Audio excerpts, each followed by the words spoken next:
I'm Gab, and the man rocking the BVB is Jules. It's blue skies over West London this week because the Champions League is back. Oh, yes. Gaudete, let's rejoice. A ton of stuff going on. We saw the M&M making their debut. M&M, see? Thank you very much. I don't know if that's going to catch on, but, you know. It will. We saw Bayern and Barcelona. I wrote a great piece about it, but other than that, not much to say about that. We saw not a happy debut in the Champions League, second debut, or Manchester United, second debut in the Champions League for Cristiano. But I think we're going to start at Anfield because Liverpool beat Milan 3-2.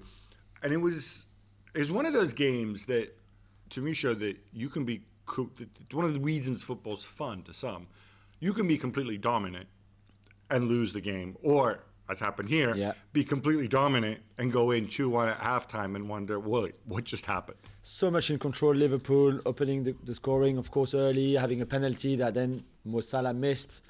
Oh, come on. You don't want to give props to your boy Mike? It was not a good penalty. So Mad Mike saved it. I said on BT Sport, before the penalty, I said Maignan is really good on penalties, but this is an easy save for him because it's such a bad penalty from Salah. The save on the rebound, on the header, is probably better, actually, than the save in itself on the penalty.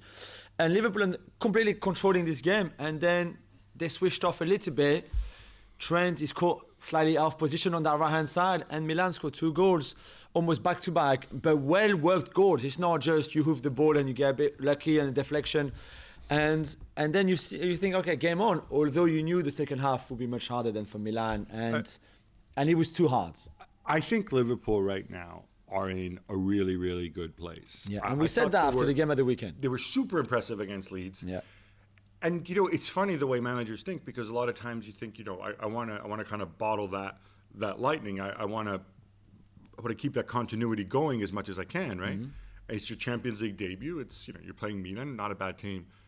And what does he do? He manages to keep that continuity, keep that level of performance, while leaving out Sadio Mane, Thiago Alcantara, and especially Virgil van Dijk. Yeah.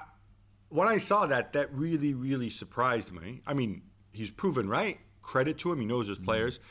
I think that says a lot about how he feels about the rest of the squad and the fact that, you know, maybe there's more competition for places at Liverpool than we think. And it shows a lot of the trust he has in the rest of his squad. Yeah, you're right. I thought of the 2 games this week, this Milan game and then Crystal Palace at the weekend at home as well. I thought, okay, the Crystal Palace one is maybe the one where you rotate a bit. You would have thought that's the Minamino game. Yeah, the Origi game, the Joe Gomez game. You know, and you give Virgil a rest because he needs it. After a year without playing, he's played a lot. He went with the national duty as well and all of that. And he did it against Milan and it worked. And they look good, even Origi with that assist for Salah. Didn't do much apart from that.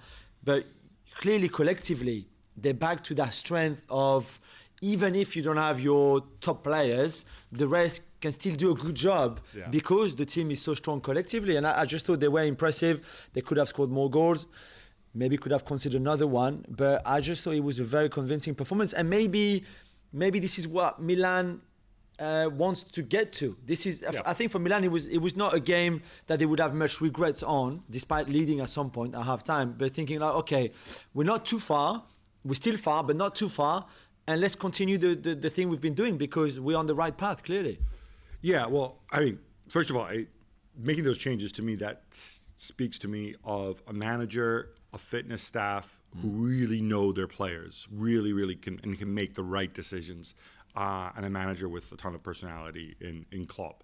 On Milan, I was struck. We were talking about this earlier. You know, after the game, I was watching on Sky Italia, and they do this thing which I think more broadcasters around the world should do. Yeah. They had Fabio Capello in the studio and Antonio Conte at Anfield, and they bring on Pioli. And you talk about asking tough questions. Capello comes out and he basically says, so, Stefano, I noticed that in this game, when you had the ball and you were in possession, you kept passing the ball sideways and you kept passing the ball slowly. I'm guessing that wasn't your plan, right? And, you know, and I love that because, you know, because normally other places you get this, disappointing evening or whatever, right? Yeah. And to be fair to Pioli, he said, they're really good at pressing us. They have more quality than we do. They have fresher legs. Their season started earlier. we didn't have a good, that wasn't the plan, obviously, to pass the ball sideways continuously. And you have to admit that right now there is undoubtedly a talent gap between these two sides. But I agree with you. I mean, I think Milan have the building blocks in place to do more. But right now they're not there yet. Yeah. And I think even had he started with Zlatan or Giroud, I don't necessarily think that would have changed things. But we're going to get into this a little bit more, talk a bit more about these two teams' prospects on the Gab and Juls podcast. So be sure to download it. Thanks so much for watching ESPN on YouTube. And for more sports highlights and analysis, be sure to download the ESPN app. And for premium content and live streaming, subscribe to ESPN Plus.